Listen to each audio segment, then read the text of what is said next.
is making a living wage cheating the system? These TikTok clips that make me go, huh? What's going on? I don't know, man. Half the time, I don't even know if you can understand anything ever. I don't think I can even try. The article title is Geeks, Mops, and Sociopaths on the Meaningness blog. By David Chapman. Christin, are you a geek, a mop, or a sociopath? It depends on which, the first two. I like how you put you're a secret sociopath. I feel like I don't think I can even try. Oh, by the way, MOPS stands for members of public. That's a very common British term. The other terms are casuals or tourists within a subculture. What about you? We'll get into that essay in a second. But to answer the question, I LARPed as a sociopath for chunks of my life. I'd like to think they were mitigated with humanity. For a period of time in high school, I legitimately thought I was a sociopath. I would Google, what are sociopathic tendencies? And I'd be like, I kind of feel some of these. Looking back, if you are Googling, are you a sociopath? You have enough empathy to be anxious about this thing. That probably means you're not a sociopath. 14-year-old Cameron didn't really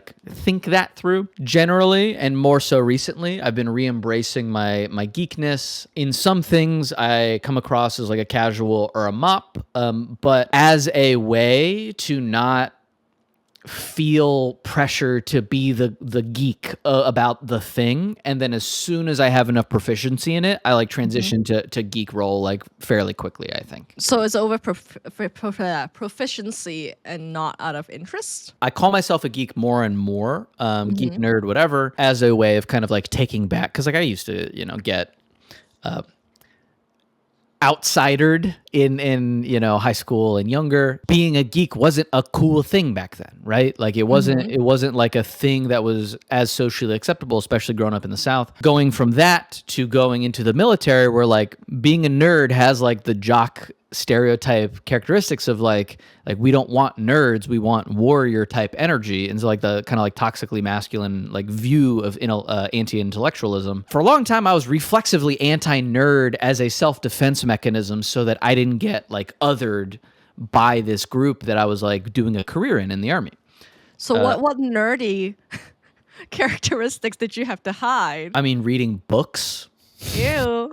I had an old boss. I was his aide for a year. I had to listen to him rant about how we don't need any more damn Athenians in the army. We need more Spartans. Just dumb sentiment of you want people that don't think critically about pretty complex systems and challenges in favor of, in his mind, people that could do more push-ups. Which is funny because he was not in good shape. Was it a projecting thing? Yeah, I mean, some old men really fetishize virile young men because they are so anxious that they're not that anymore.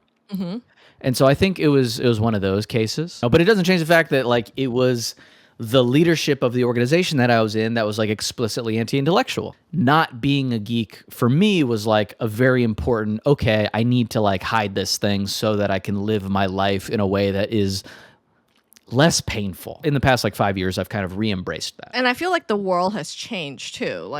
I also grew up where in high school it's not cool to be a nerd. Ooh, this person with no name said, USMC Brad here, Marine Corps. Yeah. Reporting in that as young civilian adult had exposure to a bunch of young officers, and they were fit, of course, but also smart. The issue isn't that they're not smart, although there are some that are dumb as a box of rocks. The issue is that the culture doesn't want them to be smart until a later period of time in their life. But that's not how brains work.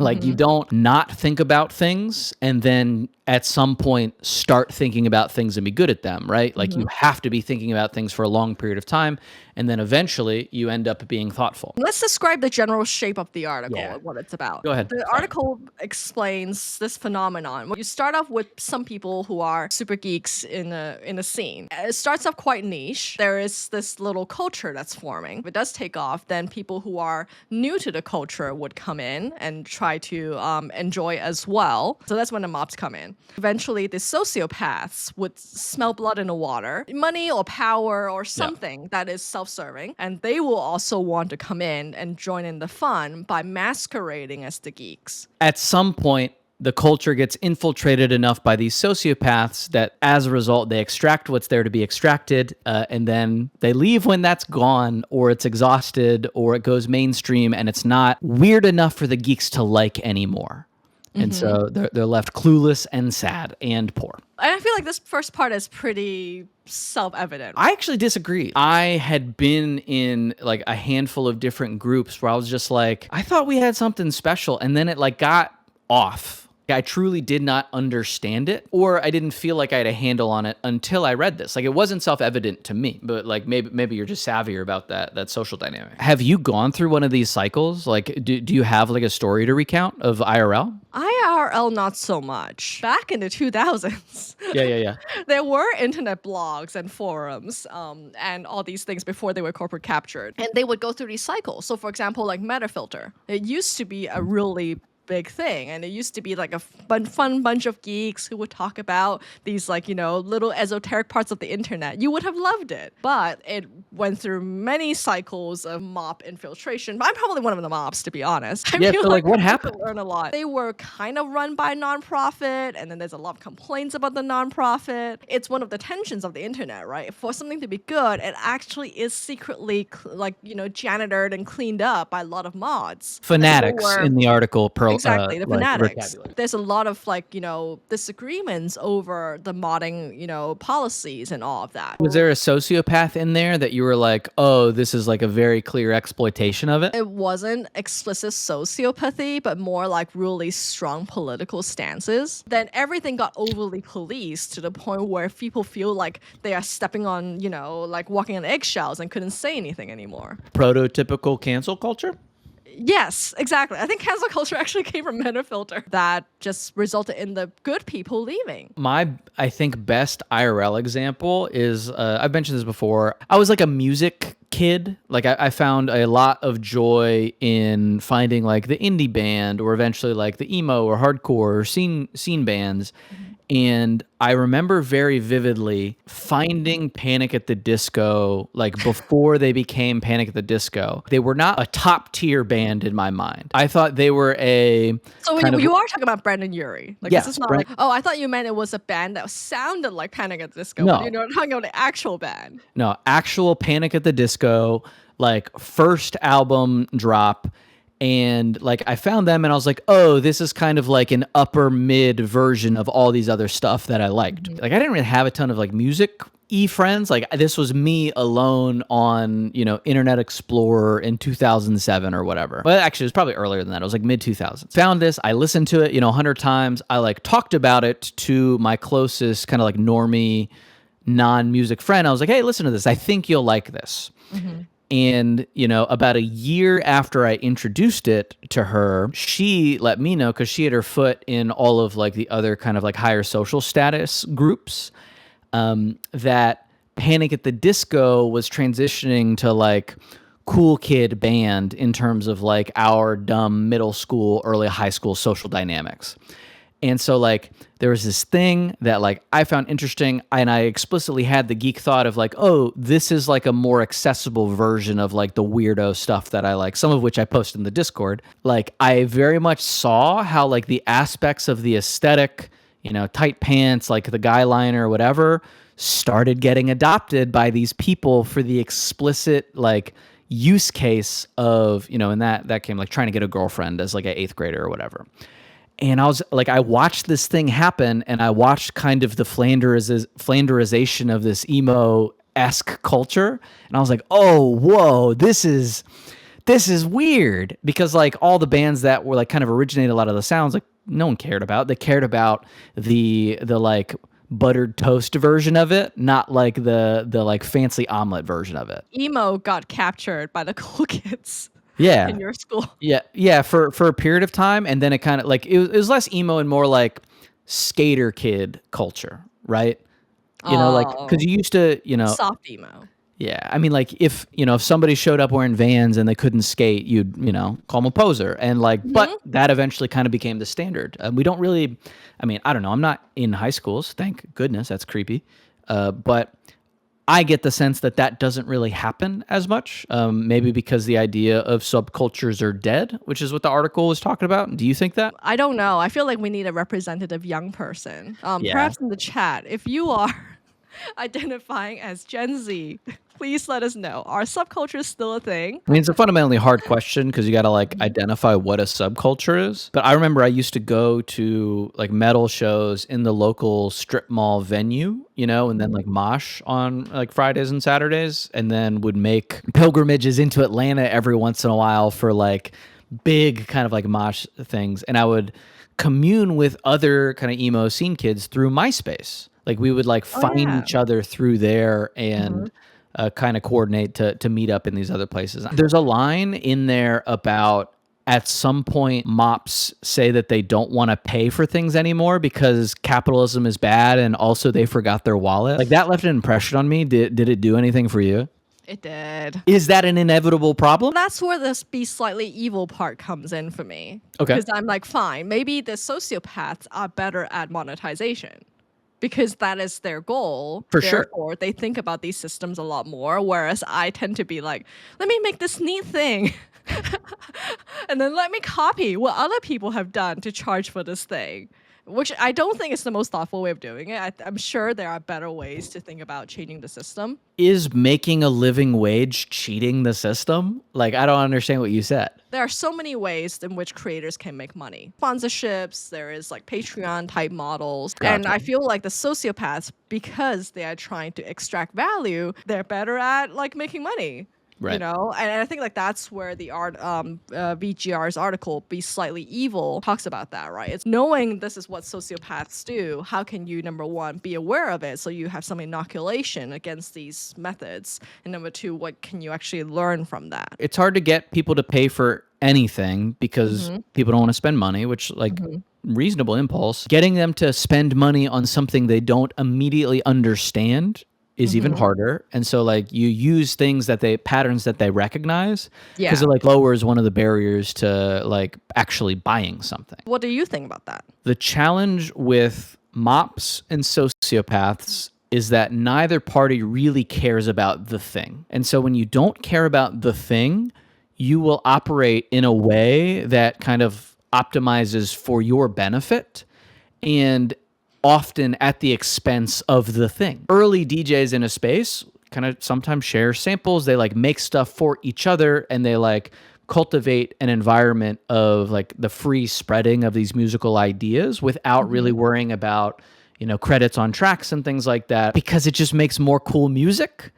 But the second you start doing that, the bad actors can come in and start like sampling it and taking it to the place where like they can profit off of it. And so you end up doing all of the incubation work without any of the ultimate reward. That's basically what the article is saying. With mops not wanting to pay for anything, that makes sense because as soon as the like novelty of the thing wears off, they're on to the next thing. And there's always a next thing. Figuring out how to capture that for the finite amount of attention time you have of that user feels really bad for a person who doesn't have a mental model of this person doesn't care about the thing that I care about, but like ships in the night, they're on board for a little while. And so you can maybe get like 10, $50 out of them to help make the ecosystem continue on. This says about that to fight. subcultures, as a representative young person, subcultures are still very much a thing, only now they sort of shape-shifted, laughing crying emoji, for instance.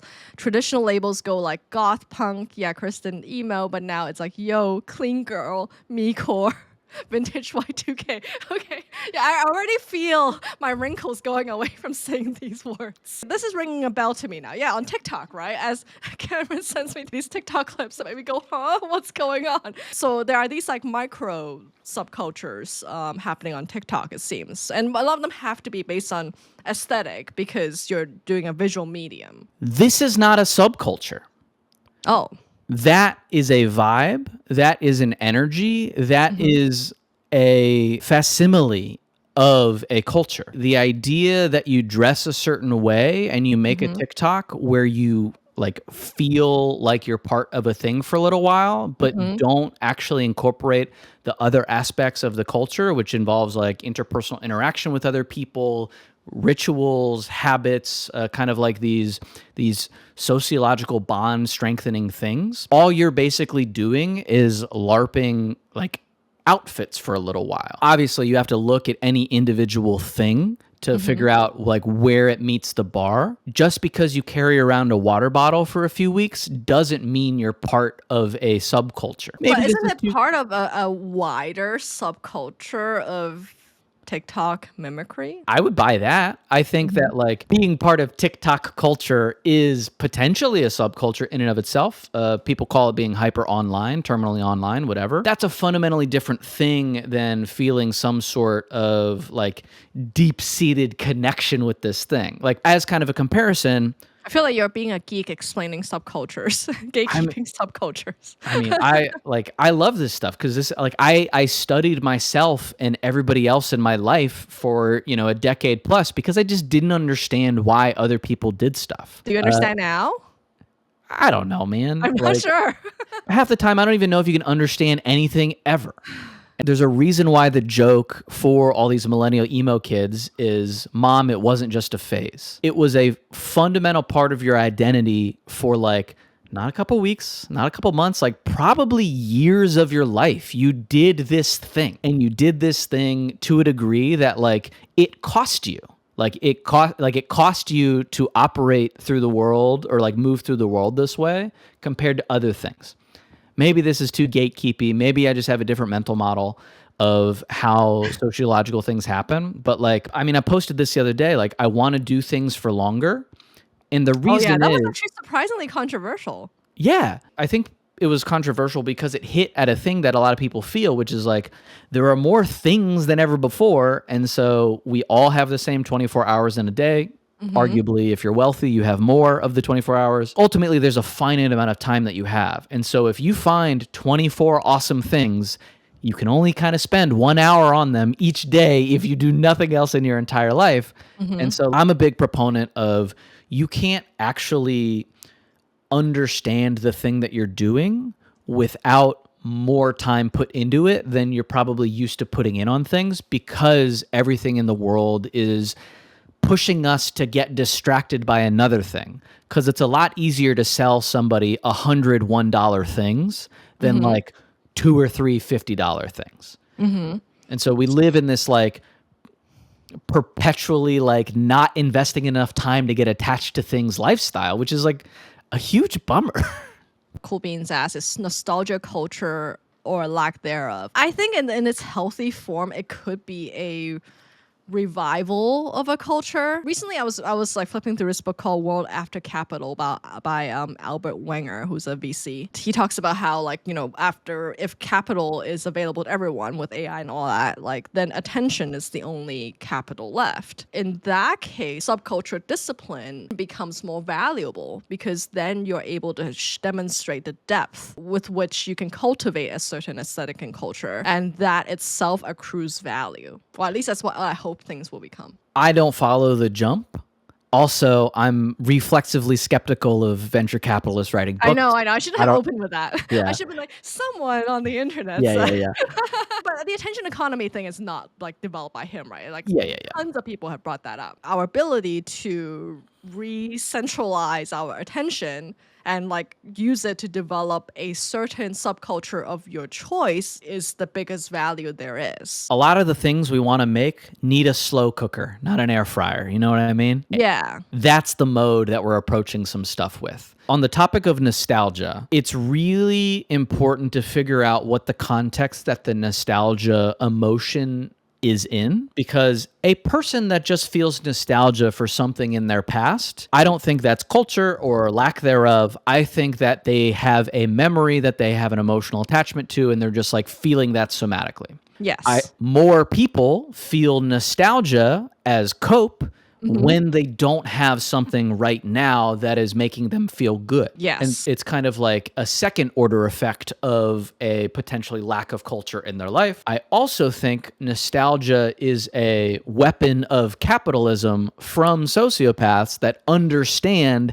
they can sell you something by baiting you with an emotional response. And so yeah. All three of those things, I think, are true and valid and can only be understood through the context through which you're feeling that emotion. Everything is so insidious. How can we like inoculate ourselves, right? That's where I feel very torn. VGR is Venkatesh Rao, who has a purposefully pessimistic view of life. He says that we should learn from these sociopaths, sort of like the Robert Greene, like the number 48. 48 maybe? Laws of Power, yeah. Oh, 48 or Laws of Power, like Classic learning. manosphere book. As a factual reference, I find it really useful. As a guide to doing things, nightmare. So some of the points from this like be slightly evil are like be strategically not nice, play characters, all these sorts of things, which is fine. But I feel like it's tautological for me because it's like if I can do these things, I would have done them already. That's interesting. I think that's actually like the third thing. The first order response to this article, this kind of situation, is to like be vigilant. It doesn't mean be paranoid and immediately distrust everybody that comes into your group. But for me, in my previous social groups, including some that we're still in, I just didn't think about it at all. As a result, I was susceptible to these folks when they came in, you know, walking like a duck and talking like a duck when in fact they were a snake. Once you get burned a couple times, you can have either like the trauma response of hating everybody, or you can kind of be like, okay, every time there's a bunch of people together, there's going to be a variety of like emotional like types and energies and intentions. I think just being aware of it is a 70% of solving the problem. I agree. I feel like I'm lucky in that I was pretty aware from the get-go, just because Yeah. I'm pretty vigilant / Yeah. paranoid. But I feel like for me, the important part is like learning how to help good people thrive, right? And for example, in your story about DJs and sampling, I think that's so common, right? Like good people give away stuff for free and Yeah. then they're taken advantage of, or like good people don't ask for as many resources compared to sociopaths who would just like extract the entire thing and be like, screw you. Because they don't feel like they deserve it. They feel like they're asking too much of other people. All Right. these like nice person responses. Exactly. So it's more important to help good people. You had these responses that you were looking at and you're like, okay, I can't do these things. I would maybe supplement it with not framing it as being slightly evil, because I think that actually turns out like it's a great title to get views on the internet. I think it isn't the right mindset for a lot of like good people, creative people that make stuff, because they don't want to even be a little bit evil. Yeah. I think like a better way to think about it is be assertive with the things that you care about, which is still hard if that's not your inclination or you haven't like really trained for it. But it's a lot more attainable, I think, than being evil, even a little bit. Like, does that framing help you at all? It does, but is that in terms of being assertive against a sociopath or be assertive in carving out your own territory? I personally think that it's easier to then just, decentralize and build a new thing than it is to fight against a captured area by sociopaths. The assertiveness isn't for or against other actors. It's in pursuit of the promotion and protection of the thing that you care about. Ultimately, at the core of any geek culture is a thing, capital T thing. Maybe being kind of a dick to that person who comes in and he's selling albums of other people's work. Like, yeah, let's be a dick to that guy because that's bad for the thing.